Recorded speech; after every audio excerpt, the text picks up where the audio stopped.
कर सकता है, किसी भी हद तक जा सकता है वो आदमी। बिना सोचे समझे गोली मार दूंगा तो जायदाद से आग कर दूंगा मैं तुमको।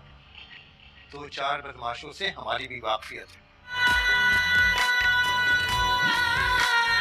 तुम तो बाप भी नहीं हो, मैं क्या बाप बनने की कोशिश क्यों कर रहे? ड्रामा कैसी तेरी खुदगर्जी में फरवा और नवाब दिलावर साहब की हकीकत शमशेर के सामने आ जाती है।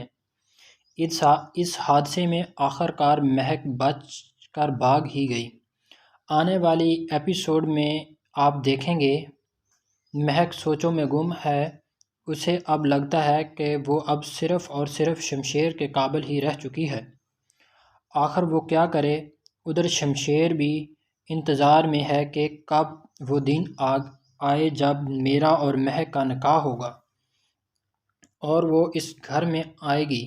दूसरी तरफ आप देखेंगे कि महक की आंखों में आंसू होते हैं और बहुत ज़्यादा परेशान होती है और अपने बाबा के पास जाती है और इसके बाबा इसे गले लगा लेते हैं और दिलासा देते हैं और कहते हैं कि महक बेटा, मुझे ऐसे लगता है कि शमशेर तुम्हारे लिए बेहतर है, इसमें आपको सब्र करना होगा। और रो पड़ता है, सोचता है एक गरीब बाप अपनी बेटी के लिए कुछ ना कर पाया। उधर अकरम साहब और नहीद के पास बैठे बातें कर रहे हैं कि हमने क्या सोचा था और क्या हो रहा है। कितने बड़े बड़े ख्वाब देखे थे अपनी बेटी के लिए, लेकिन हकीकत तो यही है कि ख्वाबों का हकीकत से कोई तल्लक नहीं होता। और दूसरी तरफ एहसन भी परेशान है शमशेर और महक की शादी का सुनकर। एहसन महक को कॉल भी करता है, लेकिन महक इसकी कोई कॉल भी पिक नहीं करती क्योंकि इसने महक का साथ मुश्किल वक्त में छोड़ा था सिर्फ़ और सिर्फ शमशेर के डर से।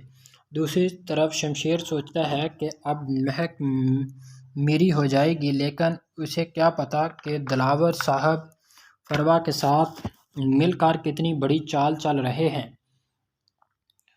उधर दिलावर साहब की यही सोच है कि वो महक का कत्ल करवा देंगे, लेकिन नाकाम रहेंगे। तारा अपने बाप नवाब दिलावर को कहता है वो लड़की शमशेर के ज़रिए हमें ब्लैकमेल कर रही है और हम लोग ब्लैकमेल हो रहे हैं। दिलावर कहता है बड़े बड़े मकासद के लिए छोटी छोटी कुर्बानियाँ देनी पड़ती हैं। दूसरी जानब शमशेर अकरम साहब के घर पहुंच चुका है। घर जाकर उन्हें कहता है शादी की सारी ज़िम्मेदारियां हमारी हैं और ख़र्चा भी हमारा है और जैसे मैं चाहूँगा वैसे ही शादी होगी।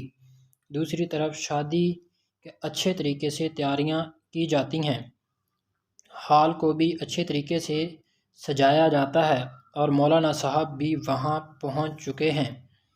दूसरी तरफ दिलावर साहब ने अपने गुंडों को कहते हैं कि वो जल्द अज जल्द इंतज़ाम करें। जब महक तैयार होने के लिए जाएगी तो आपने उस वक़्त गाड़ी को आग लगा देनी है। महक का वापसी पर ट्रक के साथ एक्सीडेंट हो जाता है। दूसरी तरफ आप देखेंगे कि शमशेर अपनी पूरी फैमिली के साथ शादी हाल में पहुंच जाता है।